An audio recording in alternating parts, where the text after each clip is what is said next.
Welcome to the Disgruntled Losers, Bad Boys 3.0 edition, where on this Wednesday night, the Detroit Pistons win Game 5, 116 to 109 over the Orlando Magic. And the place I want to start is, well, the place I always like to start is, we got the A crew again tonight.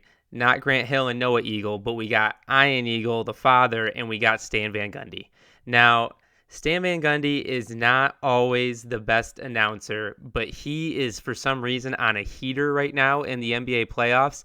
And if I had to rank the stars of the game tonight, first is obviously Cade Cunningham. We're going to get into that. Second, Paolo did well tonight. Third would be Stan Van Gundy. Stan Van Gundy put on a show tonight. The Amazon studio crew was Taylor Rooks, who's always great, Blake Griffin, Steve Nash, Dirk, and then Udonis Haslem. Of Blake, Steve, Dirk, and Haslem, one of those is not like the others. And so you look at that like, how did he get that job? Now, at the same time, he played over 20 years for the Miami Heat. So he was obviously bringing something to the table. And during that time, Heat culture was never at its highest. So, there's obviously something there. Listening to him talk tonight, he is by far the best analyst of that group. And it's not even close. And he did say one thing that really got to me, and it was about Jalen Duren. And it was really the icing on the cake when I was like, all right, Udonis, you might be a coach if you want to be. I don't know if he's got kids or something and he doesn't want to be on the sideline, but this guy's got something. Anyways, he says, everybody needs to relax on Jalen Duren. The kid is 22 years old. You're expecting him to do a little bit too much at this point in his career. Give the kid 3-4 more years, 3-4 more summers to get in his offensive bag, to learn a few more tricks, to just learn defense at just a slightly higher level. He's going to be okay. It took me a second to really come around to it, but it really struck a chord with me. And if you haven't listened to Haslem do a pre or post game show and you just mute the game after you're done watching, it would be worth to leave it on. He does good work. The biggest factor of today was who didn't play. So Kevin Huerter didn't play for Detroit. That doesn't matter. Franz didn't play for Orlando.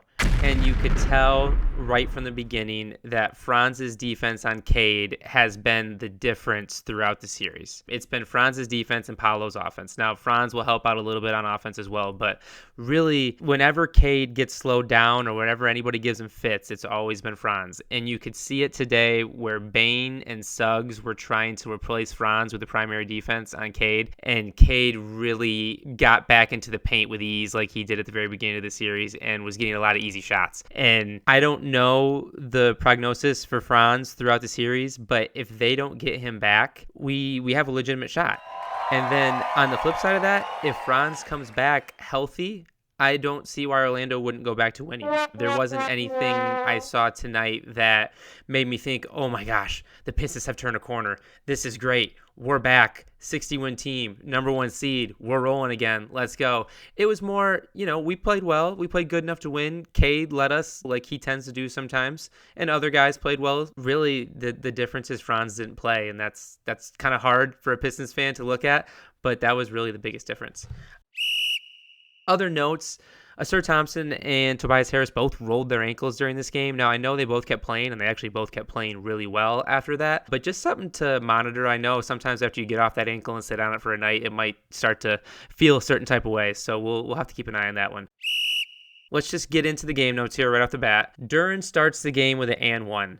Now, the note I have next to it, and, I just said what I said about Udonis Haslem, but he didn't give me that knowledge till after the game, so my notes are still going to reflect what I saw during the game. So, like I said, the very first possession of the game, we go to Duren in the post, and my note is, I don't know why we're going to Duren in the post. This is the playoffs. We need to value every possession, and a Jalen Duren post-up is not a valuable shot, so I don't understand why we're going there, especially the very first possession of the game. But sure enough, Duren gets an and one. 2 possessions later, he gets another bucket. He's got 5 early points. We'll have to look at the box score here at the end, but he doesn't get much more than 10. So it didn't do much. Then I also have my note is, my goodness, make a free throw. And that's going to go both ways, and it's actually going to hurt Orlando a lot more than Detroit. But like we saw in games 1, 2, 3, 4, and now in game 5, neither one of these teams likes making free throws. Orlando starts off the game by getting a lot of fouls called on them. And it was purely because of the bad defense. The referees, like I keep saying, did a great job. This series is impossible to referee. They foul on essentially every possession. And so the referees do a good job at getting what needs to be got. And a lot of those things needed to be got at the beginning of the game against Orlando. Again, I'm going to mention a lot about things Stan Van Gundy said throughout the broadcast because I thought more than anybody we've listened to through these first 5 games, Stan was more in tune with what was going on with the game than anybody we've listened to. But the one funny thing I love to mention about Stan is whenever he says the word defensively, he puts a lot of emphasis on the E randomly, and it's always defensively with Stan. So if you ever hear him again, I'm sure if we keep winning, we'll get a Stan Van Gundy game again. A lot of E in defensively. 6:05 to go in the first quarter. Robinson and Bane get tangled up. Easy call for the official to make. Every player complains after every single foul in this series. Now, I think that's across the NBA, and I think that's a complaint, that fans have with the NBA, but it really shows up in this series. Every time the whistle blows, the player reacts, and then they'll go to the replay, and it's like, well, that was an obvious foul. Like, what are you talking about? But I digress. 6:05 to go in the first quarter. Cade takes a seat. So the rotations are slightly different tonight. Herter didn't play, so we only played 9 guys. We don't see Ron Holland again tonight, and we don't see Paul Reed tonight, which, we don't need to see any more Paul Reed. I think JB, I'd always mentioned that I thought JB was doing a good job with rotations, besides he was playing a few too many players. Tonight, he did a really good job. He did an exceptional job with Cade. So Cade plays 44 minutes, but he just does such a good job at giving Cade these 5-minute pockets to sit down. And Van Gundy was all over it from the beginning, where he's like, look at, JB takes the timeout, lets Cade sit. He knows immediate timeout's coming up here in a minute. And then, that basically gives Cade like 6 minutes to sit on the bench. But really, we only lose 90 seconds of game time. I know I've said that on a couple podcasts now, but not every coach is as good at rotations, so it's nice to see that we have a good one. Pistons are up 19-13, so we start with the lead, and I don't believe we ever relinquish it. So the Pistons go wire to wire with this win this game. Cade on the bench, Duncan Robinson makes a 3. I always like to note any basket we can get with Cade on the bench is a win. 5:23 to go in the first quarter. Stewart comes in the game for the first time. Now, I think Pistons fans are probably thinking, should we have started Isaiah Stewart? Like, is this option not on the table for us? Why are we waiting until 5:23 left in the first quarter for Isaiah Stewart to come in? There are some people that would say it seems like Isaiah Stewart is maximized when he only plays 22 to 24 minutes a game.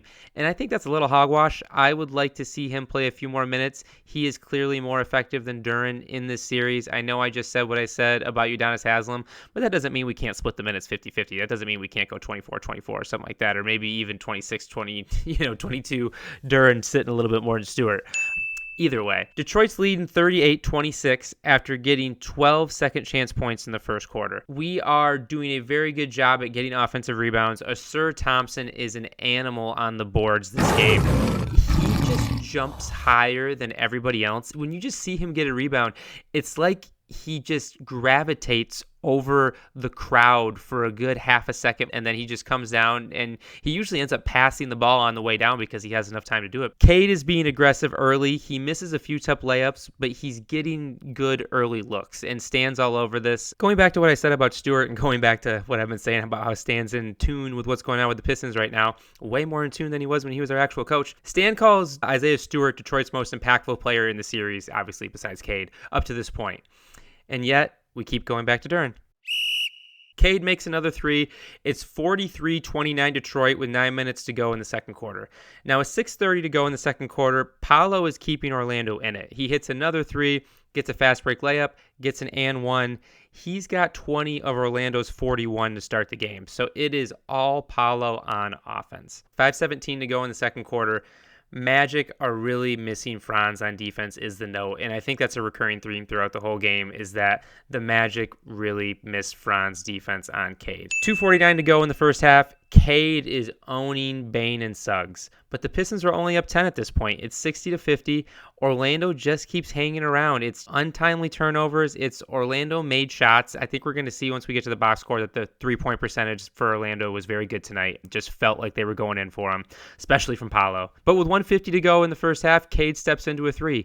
He's got 27 in the first half. He looks great. like always, like he had in game one, like Cade has in the entire series. Orlando ends the half on a mini run. So the Pistons are only up 66-60 at half after at one point owning a 17-point lead. And so, the text messages that are flying out at halftime are, we should be winning by more. It feels like the Pistons are dominating this game, yet we're only up 6 points. Cade is great, yet we're only up 6 points. Paolo is great. How are we going to stop him? These are kind of the notes that are going out. These are the text messages that are going out at halftime. Start the second half, Assurus Thompson rolls his ankle right away. Now, he leaves the game for a short time, and right off the bat, the sad truth is you can tell the spacing gets better. So now it's Duren, Cade, Duncan Robinson. I think LeVert comes in at that point, and then Tobias Harris. And so it's 4 shooters plus Duren, and you can just tell right away that the spacing is noticeably better. Also in the second half, we come out, we're doubling Paolo now, and you can tell right away. So what happens is Paolo's trying to get the switch on Duncan Robinson, which he essentially gets every time, and Van Gundy calls that out. And so what happens is Paolo gets the switch, he gets Duncan on him, and then immediately we're sending Jalen Duren. And then Paolo is immediately sending the cross-court pass to the corner, and then they're popping it around, and we're playing chase, and then they end up getting a good 3 pretty much every time. About 9:50 to go in the third quarter, he keeps making the right pass, and the Magic keep getting wide open threes. 8:32 to go in the third quarter, Tobias rolls his ankle, as I said, but he keeps playing. He never comes off. I think part of it is Tobias knows at this point at his age that if he gets off that ankle that there's no coming back, so he kind of gives JB the I need to stay on, like just let me keep rolling. 6:37 to go in the third quarter, 76-69 Detroit, up 7 points. Orlando won't go away. 2:52 to go in the third quarter, Cade hits another 3. 2:42 to go in the third quarter. Orlando is 13 from 25 from the free throw line. So I think once we get to the end of the game, we're going to see that Orlando's free throw percentage is going to be one of their killing factors. A minute 52 to go in the third quarter. LCA is bumping. Loudest I've heard it all series. It's good to see a little excitement in Detroit. Gotta love it. End of the third quarter, Detroit's up 89-79. Same note as the whole game. We're playing better than Orlando, yet we're only up 10 points. We should be up more. 10:25 to go in the fourth quarter. Duncan Robinson hits a 3. Detroit 97, Orlando 81. So like I said, basically 10 minutes to go in the game, we're up 16. And so, but even at this point, you start to feel okay. You start to relax, and then Orlando just won't go away. And so the next note I have is 10 minutes to go in the game. Stan is hard on Cade after a bad turnover. 9:26 to go in the game. Anthony Black hits an open 3 for Orlando. 9:13 to go in the game. Stan calls out Cade again. Cade must have heard him. He gets in the lane. He gets an and one alley-oop to Duren. So this puts Detroit up 99-86. And so, Orlando's throwing some punches. Detroit answers back, still up 13. 7:35 to go in the fourth quarter. Stan calls Cade out again. Cade, the beginning of that fourth quarter, took his foot off the gas pedal.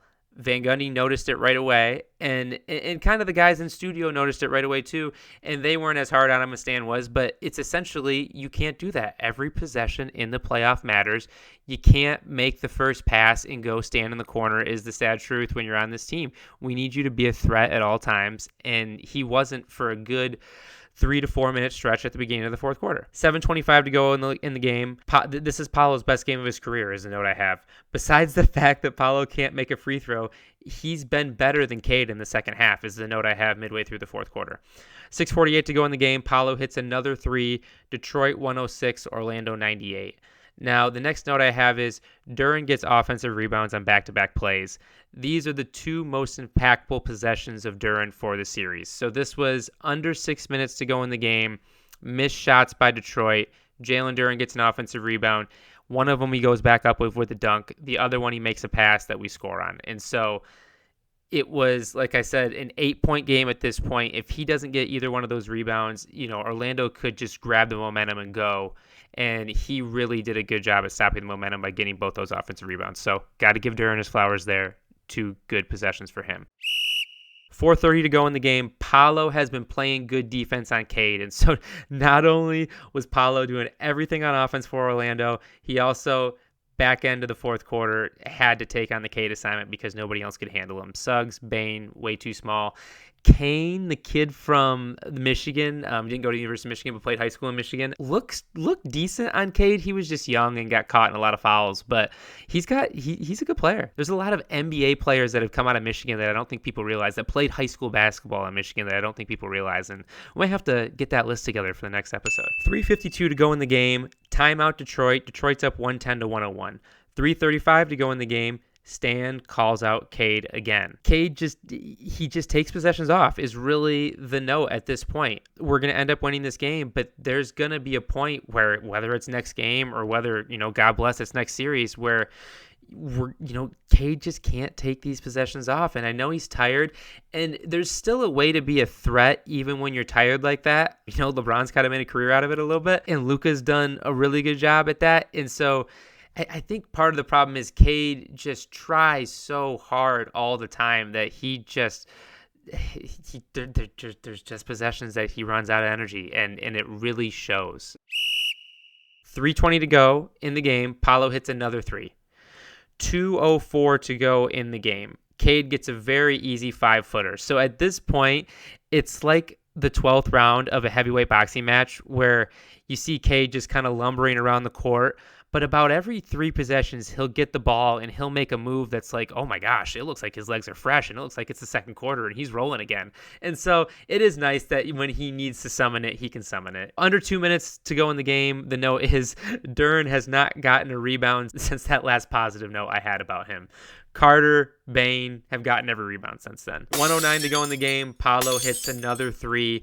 112-109 Detroit. Oh my God. 3-point game at this point. Like I said, we were up, 16 early in the fourth quarter, and now Orlando's fought back, and it's a 3-point game. 31 seconds to go in the game. Bane will legitimately not let Cade get the ball. And like I said, it looked like a heavyweight boxing match. And at this point, Cade could legitimately not shake Bane to actually just get the ball. So Sir Thompson's holding the ball and then ends up in Tobias Harris's hand. And we literally could not get the ball to Cade in this possession. Harris misses the shot. We get the offensive rebound, and after the offensive rebound, Cade's able to shake loose, gets the ball, and like I said, he's able to summon that little bit of energy where he hits a nice little crossover and he gets a nice little 10-footer to go with 31 seconds to go. That puts us up 7. 30 seconds to go. Illegal screen on Wendell Carter. Game is over at this point. Final score, Detroit wins 116-109. All right, let's get to the box score. Let's hit the 2 stars first, and then we'll get all the supporting characters later. So Cade plays 44 minutes. He scores a career playoff high 45 points, a Pistons playoff record 45 points on 13 of 23 shooting, 5 of 8 from 3, 14 of 14 from the free throw line. So I think we need to stop there for a second. I think everybody has been particularly hard on Cade because he has missed a lot of untimely free throws is what I'll call them. His overall percentage has been fine. I think if you broke it down to late fourth quarter free throw percentage, it has not been good. And if you just broke it into this is a very impactful free throw, we need this shot right now at this point, he's missed a few of those. And so to see him go 14 for 14, that just has to be a major boost to his confidence. And I know, especially in a close game like this. And then let's just get right to it. So Detroit Pistons as a team shoot 28 for 35 from the line. So a nice 80%. Orlando as a team shoots 16 of 30 from the line. They miss 14 free throws in a game they lose by 7 points. So if you were an Orlando Drive Time Radio guy tomorrow, that is going to be the number one headline for them is miss free throws. That's going to be what they're talking about. Back to Cade. So like I said, 45 points. 5 assists, 6 turnovers. We laugh. 6 turnovers is probably too many, but that's less than it has been. He's been averaging 8 or 9 turnovers a game. So to see those cut down a little bit, we'll give him his flowers there. And then let's look at Paolo real quick. So Paolo, 41 minutes. Again, he matched Cade with the 45 points. He goes 17 of 31 shooting, 6 of 11 for 3, and it seemed like it was even better than that. Whenever Orlando needed a 3, it seemed like he came up with it. And then here's the big one. So we just said Orlando struggled from the free throw line. Paolo goes 5 of 12 from the free throw line. So of their 14 misses, 7 of them belong to Paolo. He's going to start doing math once he gets home, and he's going to realize if I just make all my free throws, we're still playing. It's overtime. And so Paolo played great. But, that's going to be the one that really haunts him. And so he goes 45 points, 9 rebounds, 7 assists. And honestly, there's probably more hockey assists than just those 7 assists for Paolo, because it seemed like every time we set a double team, they would do the bing around 2 passes and the ball ends up for a corner, a wide open 3 or something like that. So their 3-point percentage, they shoot 17 for 38 from 3. And I think a lot of that is we're sending the double team at Paolo. They're getting easy looks. And so when they had Franz playing, we didn't send that double team as much because they knew they could get the ball to Franz on the backside, and then it's just game over once, at that point. But no Franz, doubled Paolo, didn't really work because they shot well from 3. I would actually assume that we try that strategy again if Franz doesn't play, just because you have to assume that Orlando is not going to shoot 45% from 3 again. That wasn't their MO throughout the rest of the series. So I think 17 from 38 is a good day from them. If we played this game over, no Franz again, all things the same, I think we win again, and we win by a little bit more. Now you add Franz back to the game. I wouldn't put my hard-earned money on us. I haven't seen enough to do so. Back to the Pistons side of the box score. So Asur Thompson, in my opinion, was probably the second most impactful Piston tonight. So he plays 36 minutes, rolled his ankle, came out for a few minutes, or he might have played a little bit more. So I remember I mentioned early in the series that he was averaging, in the 25 to 26 minute a game range. And then these last 2 games, he's really bumped it up. And you can feel his presence when he's on the court. I've been joking that I haven't felt Duren's presence at all. You really feel Asur Thompson's presence when he's on the court. And so, yeah, he scores 6 points on 3 of 5 shooting, but he gets 15 rebounds. And not only is it 15 rebounds, it's 4 offensive rebounds, and gosh, it felt like even more. And like I said, when he gets those offensive rebounds, he just floats above everybody. 5 turnovers, 5 steals, 2 blocks, 6 assists for Asur Thompson. So he did a really good job at getting himself in the paint, kicking out for good shots. He's not a threat to shoot a 3, but that doesn't mean that he can't put his head down, get in the middle of the paint, let the defense collapse on him, and he can't distribute a little bit. He missed a couple of those turnarounds at the free throw line that I said is his only shot, and he tried a couple of them, and he missed a couple of them. But man, he looks impactful out there. If he is able to come up with some type of jump shot, and I know that's a dream, he's all NBA if he can just get any type of corner 3. Duncan Robinson, we've been hard on him. I don't think he played any different tonight than he had throughout the series. So he goes 12 points, 3 of 6 shooting, 4 of 8 from the field. 3 of 6 from 3, 4 of 8 overall. I guess in the previous episode, I did just beg for him to get 12 to 14 points. So I guess he did just come in, just under that threshold. But I still would love just a little more from Duncan Robinson. He gets really, really pushed around on defense. And on offense, he could be more aggressive. Tobias Harris, I made the joke last game that we got the Tobias Harris game. We got another Tobias Harris game. So now it's getting to the point where, well, shoot, this is becoming more of the norm. And maybe Tobias just flat out is our second best player, and we need to get over the fact that that's the truth. Tobias plays 31 minutes tonight. He scores 23 points on 9 of 18 shooting, 1 of 3 from 3, 4 of 7 from the free throw line, 8 rebounds, 1 assist, 1 turnover, 2 steals. I haven't mentioned the box plus minus for anybody, but he's +6. He looked good. He makes isolation baskets when we have nobody else that does besides Cade. And so, sometimes Cade needs a break when he's playing those 44 minutes, but he needs the break while he's still on the floor. And thankfully we have Tobias that, Van Gundy called it out a few times, where when he gets on the right side and he drives with his left hand, he does that little stop when he gets in the middle of the paint, and he shoots with his right hand. That's a really nice shot for him, and he makes that a really nice clip.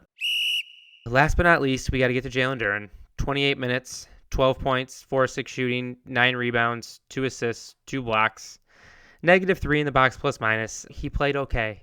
To Udonis Haslam's point, I'm going to lay off him a little bit. He played okay. Let's just move on to Isaiah Stewart. So Isaiah Stewart plays 20 minutes off the bench. I'm really cherry picking when I like the box plus minus and when I don't. But Isaiah Stewart being a plus 10 in the box plus minus just makes sense from what I saw today. You're going to look at the stats and he gets 5 points on 1 of 3 shooting. He's only got 5 rebounds in those 20 minutes. And there's only 1 block, but he's affecting more shots than just that 1 block. Isaiah Stewart was great tonight. And it's not just the fact that he's a bully out there and everybody's scared of him and he just is acting like he's going to punch people at all times. He is a very smart defender. There's a lot of plays where Jalen Duren commits fouls that the same play Isaiah Stewart doesn't commit a foul on, and he has a good contest at the rim and he forces a missed shot and we're going the other way. And so that's why I think Udonis Haslem's right, where we need to be a little easy on Jalen Duren, but I think at the same time, 28 minutes for Jalen Duren, 20 for Stewart. I think we could still start to give Stewart a few more of those. I don't see why not. We can keep starting Duren, but I just want to see a few more Stewart minutes still. Getting into the wings, Karis LeVert is currently winning the first wing off the bench award. It's gone to Herter at the beginning of the series. Javonte Green had a few games there. Now it's LeVert, back-to-back games. So LeVert plays 25 minutes tonight, and he plays 25 good minutes. Only goes 1 of 4 from the field, 0 of 1 from 3, but he's a threat. And so the defense just respects when he's out there. I made the comment when Asir Thompson rolled his ankle and went out for a couple minutes. You can blatantly tell the difference when the Pistons have 4 shooters on the floor versus when they have 3 shooters on the floor. Everything's easier for Cade specifically, and the offense looks a lot better. Now, defensively, we take a huge hit because obviously Asir Thompson got Defensive Player of the Year votes. Like I said before, he's going to be first team All-NBA defense. He needs to play these minutes, and I've just said this whole time that he's been impactful. All these minutes that he plays, when he's out there, you see him out there. But at the same time, when he's not out there, or when Duren's not out there, and when that bench unit's out there, when it's Cade, when it's Dennis Jenkins, when it's LeVert, when it's Harris, when it's Green, and then you got Stewart at center. I know I just named too many people, but basically I just named 6 guys there, and you got Stewart plus Cade plus, 3 of those 4 left. The offense runs a lot smoother. So I know it's something that's keeping JB up at night, and I know we won tonight, but, going back to Orlando Friday night, these rotations and how many minutes we play with only 3 shooters on the floor versus how many minutes we play with 4 shooters on the floor, I think is going to be one of the keys to Game 6. So going to Orlando's side of the box score, Anthony Black has really impressed me this entire series. And just quickly looking, I noticed he played 39 minutes tonight, and he is all over the court. He rebounds. He plays good defense. There's a couple, and Tristan da Silva for Orlando. I made fun of him in the first or second episode. I said, I'd obviously heard of this guy, but I made the joke. I was like, who's even heard of this guy? He looks good out there. I see why Orlando finished the season the way they did. I see why they're in the playoffs. I see why they made it through the play-in. I have been hard on them from a team building aspect, and obviously they're probably going to beat the. Let's cut that. Obviously, they're giving the Pistons everything they can handle right now, so I'm having a hard time criticizing the Magic. But they have absolutely proven to me that there is something here with this team, and I think they've probably proven it to themselves. I don't know if Jamal Mosley saved his job, but I would say Franz and Paolo as a pairing has probably been saved. Even if the Pistons come back and win this series, I would assume Orlando looks at what has happened here and says, we need to bring both these guys back. It's hard to find 2, wings / whatever Paolo is in the NBA that can play at this level, that can score at this level, that can play a little bit of defense. But Orlando has impressed me this series. Obviously, they're beating us.